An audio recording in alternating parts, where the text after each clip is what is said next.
use food. ఏ ఆహారం చేత మానవ జీవితము జరుగుతుంది అనేటువంటి సత్యాన్ని కూడాను గుర్తించలేడు. In fact, man is not able to understand that food which is most essential for him to carry on his life. దేని వలన ఆకలి తీరుతుంది అనేటువంటి విషయాన్ని తనకు తాను కొన్ని ప్రయత్న రూపంలో పని సాధిస్తూ రావాలి. However, man makes his own effort to appease, to satiate his hunger. కాన భగవంతుడు ఇది ఇస్తాడు అది ఇస్తాడు అనేటువంటిది కారణం చేత అతన్ని పూజించడం కాదు.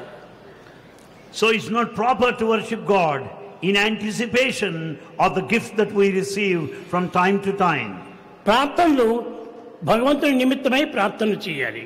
We have to pray God for God himself. భగవంతుడే సర్వమును మనకు అనుగ్రహిస్తుంటాడు. In fact, God supplies all that we need. ఏ నిమిషంలో ఎక్కడ దేనిని అందించాలో దాన్ని తనకే తెలుసును. God knows what to give, when to give, where to give. ఏ ప్రయత్నము చేయకపోయినప్పటికీ తనంతట తామే ప్రభావిస్తుంటారు. Even if you do not make effort, God will confer that what you need.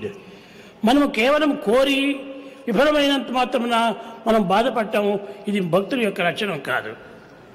It should not be the quality of a devotee to go back when his desire is not fulfilled by God. ఏ ప్రాణి ఎంతవరకు ఉండాలి, ఎంతవరకు దీన్ని భుజించాలి, ఎంతవరకు దీన్ని విసర్జించాలి అనేటువంటి సత్యాన్ని భక్తులే కనుక్కొని ప్రజలే దాన్ని గుర్తించుకొని వర్తించడం అత్యవసరము. Therefore, it is essential to know what we need, what kind of food that we require, and carry on our life sojourn on earth. నా యొక్క సంభాషణలంతా కూడా ప్రేమ చేతనే జరిగేటువంటివి. Bhagwan's conversation, the quintessence of his speech is నా love. శక్తి అంతా కూడాను ప్రేమ శక్తియే ప్రధానమైనటువంటి. Bhagwan's power is the power of love. ప్రేమకు మించినటువంటి యొక్క ఫలం మనకు తెలియదు. There is nothing greater than love.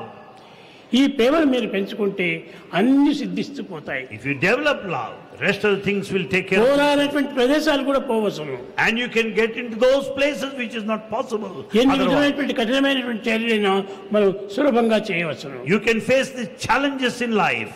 అన్నిటికీ తానే వెంటనే జంటనే ఇంటనే కట్టనే ఉంటుంటాడు. And God is always with you, in you, above you, below you, around you.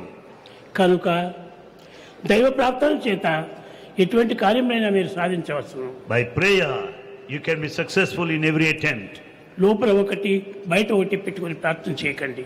But don't be dual, don't be hypocrite, keeping one thing and doing లోపల నీవు different. ప్రార్థన ఏం చేస్తున్నావు ఆ లోపల ఉన్నటువంటి స్వామి వింటుంటాడు.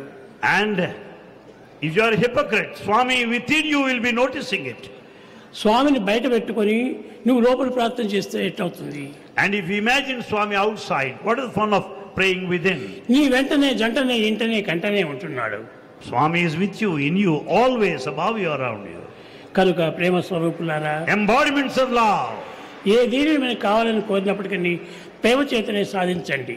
It's only love that will help you to achieve. ప్రేమ చేత కానటువంటిది ఒక్కటి కూడా లోకంలో లేదు. There's nothing that you cannot achieve without love in this world. కనుక ప్రేమను ప్రధానమైనటువంటి ప్రార్థనగా తీసుకోండి. So let the love be the main theme of your prayer. Prema